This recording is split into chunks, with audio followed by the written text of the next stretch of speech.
اعوذ باللہ من الشیطان الرجیم، بسم اللہ الرحمن الرحیم۔ السلام علیکم ورحمۃ اللہ وبرکاتہ۔ اگر آپ کسی کو اپنے پیار میں، اپنی محبت میں مجبور کرنا چاہتے ہیں کہ وہ آپ سے محبت کرے، آپ سے پیار کرے، تو آج جو آپ کو تعویذ بتا رہا ہوں یہ گھر پہ کرنے والا تعویذ ہے، اور بہت آسان بھی ہے اور بہت مجرب بھی ہے۔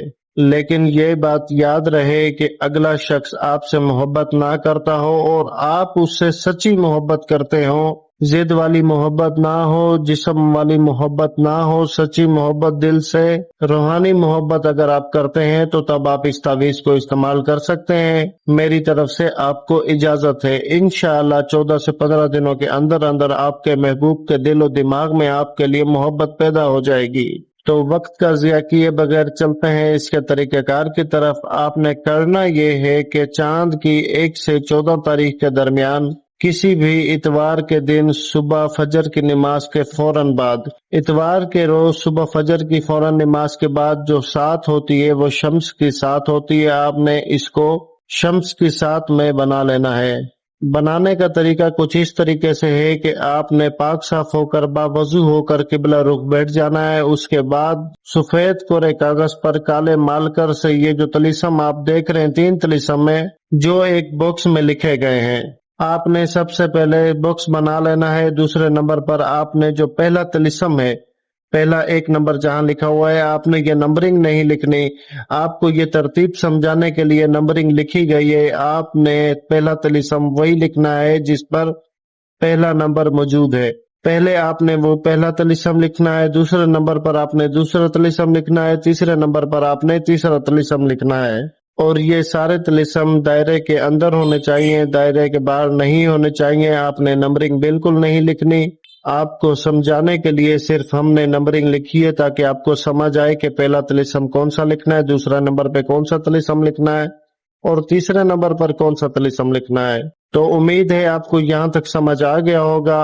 اور اس کے بعد نیچے جو فلاں بن فلاں لکھا ہوا ہے، پہلے فلاں بن فلاں پر محبوب کا نام اور اس کی ماں کا نام لکھے، پھر اعلیٰ حب دوسرے فلاں بن فلاں پر اپنا نام اور اپنی ماں کا نام لکھ دیں۔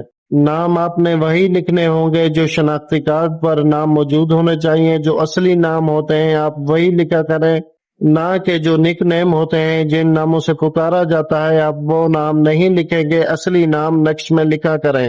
امید ہے آپ کو لکھنے کا طریقہ سمجھ آ گیا ہوگا اور اس میں کسی قسم کے حصار کرنے کی ضرورت نہیں ہے، نہ ہی آیت الکرسی پڑھنے کی ضرورت ہے۔ آپ نے بس پاک صاف ہو کر باوضو ہو کر پاک صاف جگہ پر بیٹھ کر قبلہ رخ بیٹھ کر یہ نقش تیار کر لینا ہے، اور پورے اطمینان سے، پوری تسلی سے، پورے یقین کے ساتھ، بنا ڈر خوف کے آپ نے یہ تعویذ بنانا ہے۔ اچھا، تو بنا لینے کے بعد آپ نے کرنا یہ ہے کہ اسے اچھے سے لپیٹ دیں۔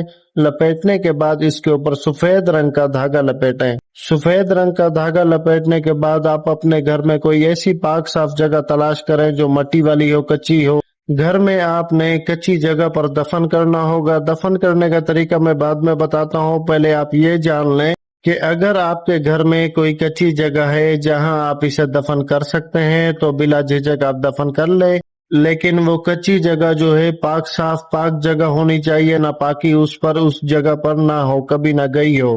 اس بات کا آپ نے دھیان رکھنا ہوگا۔ اور اگر آپ کے گھر میں کوئی کچی جگہ نہیں ہے جہاں آپ دفن کر سکتے ہیں، اور اگر آپ کے گھر میں کوئی کچی جگہ نہیں ہے جہاں آپ نے دفن کرنا ہے، تو پھر آپ نے اپنے گھر کے باہر ایسی جگہ تلاش کرنی ہے جو پاک صاف ہو، آپ نے اس جگہ پر اسے دفن کرنا ہے۔ لیکن پہلی صورت میں آپ نے اپنے گھر میں ایسی جگہ تلاش کرنی ہے جہاں آپ اسے دفن کر سکیں۔ اگر آپ کا گھر اس طریقے کا ہے کہ آپ کے گھر میں کوئی اینٹیں وغیرہ ہیں تو اسے ہٹا کر کچی جگہ بنائی جا سکتی ہے، تو بہتر یہی ہے کہ آپ اسے وہ اینٹیں ہٹا کر کچی جگہ پر دفن کریں۔ اور بہت زیادہ مجبوری کی صورت میں آپ اسے گھر کے باہر کچی جگہ پر دفن کر سکتے ہیں، پر جگہ کا پاک صاف ہونا ضروری ہے۔ اگر آپ کے گھر میں ہو یا باہر ہو، پاک صاف ہونا ضروری ہے۔ اور اسے دفنانے کا طریقہ یہ ہے کہ آپ اپنے ہاتھ جتنا کھڈا کھودیں،